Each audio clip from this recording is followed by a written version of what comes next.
Salam sejahtera Malaysia. Di manakah Khairi Jamaluddin akan berada? Khairi Jamaluddin masuk Pakatan Harapan. Siapa setuju? Boleh komen.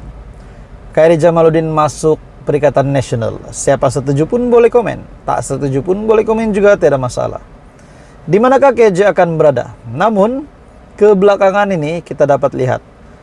Setelah beberapa ketika KJ telah dipecat, akhirnya gerakan memberikan tawaran. Hari ini pula saudara-saudara semua, Bersatu telah mendedahkan sesuatu yang bagi saya ini pasti mengejutkan seluruh UMNO. Adakah sekiranya Khairi Jamaluddin akan menyertai Bersatu dan akan mengangkat Bersatu menjadi satu parti yang paling digeruni di Malaysia? Satu parti yang pasti bakal menjadi parti yang berjaya di PRN negeri pada tahun ini. Parti yang mungkin akan menang keseluruhannya. Tidakkah UMNO ataupun Zaida Medi akan menyesal sekiranya KJ, di mana KJ berada, di situlah kejayaan parti itu. Seperti yang kita tahu, banyak yang mengakui kehebatan KJ, potensi KJ, bahkan pengaruh Khairi Jamaluddin. Saudara-saudara semua, Bersatu akhirnya membuat pendedahan. Sedia beri Khairi jawatan Menteri Besar Negeri Sembilan. Apa komen Anda, saudara-saudara semua, sekiranya Khairi Jamaluddin akan menjawat jawatan sebagai Menteri Besar di Negeri Sembilan? PPBM ataupun Bersatu Negeri Sembilan bersedia menawarkan jawatan Menteri Besar kepada bekas ahli Parlimen Rembau, yaitu Khairi Jamaluddin, bagi sekiranya KJ mahu bertanding pilihan raya negeri di negeri itu di bawah tiket Bersatu.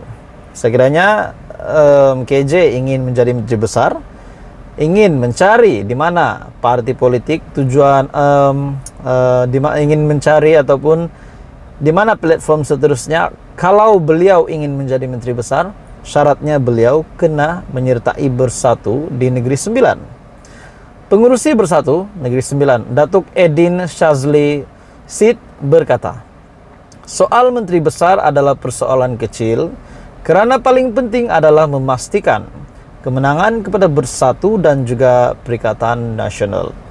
Kalau KJ sertai Bersatu dan bertanding di Negeri Sembilan, kita tiada masalah untuk tawarkan dia kursi Menteri Besar. Bagi saya itu adalah persoalan kecil kerana pentingnya kita nak memastikan kemenangan, dan semestinya siapa saja yang dirasakan ada nilai dan difikirkan sesuai oleh Presiden, yaitu Muhyiddin Yassin, jadi dia boleh jadi Menteri Besar. Itu kita serah kepada pucuk pimpinan. Saudara-saudara semua, saya dapat merasakan sesuatu juga bahawa Muhyiddin Yassin, saya rasa beliau tertarik juga dengan Khairi Jamaluddin. Kita tahu sekiranya siapa sajalah parti di Malaysia ini yang akan dapat Khairi Jamaluddin, akan terima KJ di dalam parti, sudah pasti pengundi-pengundi yang mengundi KJ, penyokong-penyokong KJ akan menyokong KJ, terutamanya pengundi muda Melayu. Dan saya sudah pasti yang bukan Melayu pun ada yang akan tertarik kepada pimpinan Khairi Jamaluddin. Namun kita lihat di manakah parti yang bakal KJ sertai.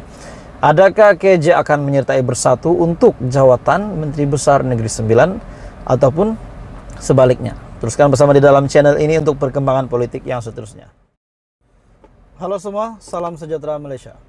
Satu kejutan hari ini yang saya nak sampaikan kepada tuan-tuan dan puan-puan semua yang menonton video ini. Banyak sangat pendedahan daripada SPRM.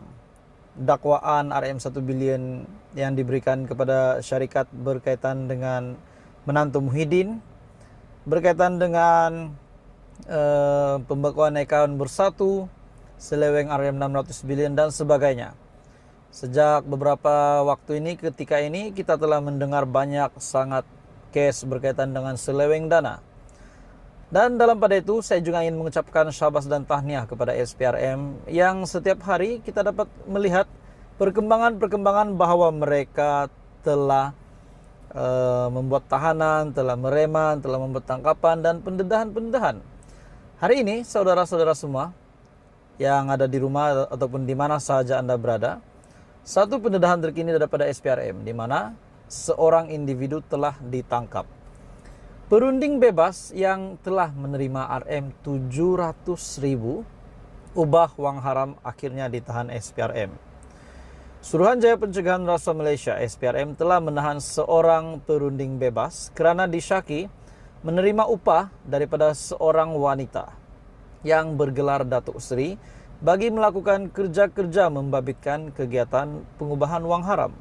Kemarin pun ada berita tentang ini, hari ini pun ada pula berita, ada juga berita tentang pengubahan wang haram yang juga dilaksanakan oleh seorang Datuk Seri. Suspek yang berusia 70-an itu dipercayai telah menerima habuan dianggarkan lebih Rm 700.000 sepanjang 2016 sehingga 2017 sebagai balasan melakukan aktiviti pengubahan wang haram dengan membawa wang tunai yang disyaki hasil penipuan pelaburan. Suspek juga disyaki bersubahat dengan Datuk Seri terbabit berhubung kegagalan mengisytiharkan sumber wang pelaburan itu bagi tujuan menipu syarikat milik individu berprofil tinggi. Pengarah kanan siasatan SPRM, Datuk Seri Hishamuddin Hasim mengesahkan penahanan suspek pada jam 4 petang semalam ketika dia hadir memberi keterangan di Ibu Pejabat SPRM Putrajaya. Jadi saudara-saudara semua, ini satu lagi tangkapan yang bagi saya memang mengejutkan. Tak kira lah pangkat kau apa, Datuk Seri kah, YB kah, apa-apa sajalah menteri kah, timbalan menteri kah, kalau bersalah tetap bersalah. Akhirnya perunding bebas yang telah menerima upah Rm 700.000. Jumlah ini bukan jumlah yang sedikit, tuan-tuan dan puan-puan.